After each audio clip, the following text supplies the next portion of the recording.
Murtada from mathemaths.com. Let's start with question number 15 of exercise number 2.1. The statement of this question is 5x cube minus 30x square plus 45x.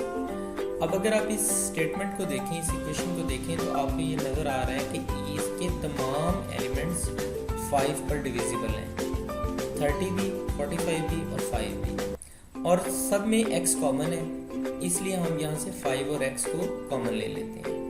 5 और x को common लिया तो यहाँ पे हमारे पास x square आ गया, यहाँ पे माइनस 6x आ गया, प्लस यहाँ पे 9 आ जाएगा। अब हम इसका स्क्वायर कंप्लीट करते हैं, ये आ जाएगा हमारे पास x का स्क्वायर यानी a का स्क्वायर, ये आ जाएगा प्लस b का स्क्वायर यानी 3 का स्क्वायर, इस 9 को हम 3 का स्क्वायर लिख सकते हैं, माइनस 2 फार्मूला वाला इंटू a है हमारे पास x और b हमारे पास है 3, तो ये 2ab। अब ये देखें कि अगर हमारे पास a square plus b square minus 2ab हो तो उसको हम कॉन्ट्रैक्ट करके स्क्वीज करके स्क्वायर की फॉर्म में अगर लिखना चाहें तो इसको हम लिख लेते हैं a माइनस b यानी x माइनस 3 सारे होल स्क्वायर।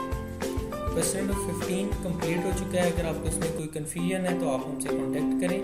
हमारा यूट्यूब चैनल अवेलेबल है, आप उसे सब्सक्राइब करें ताकि हमारी लेटेस्ट वीडियोस और अपडेट्स आपको मिलती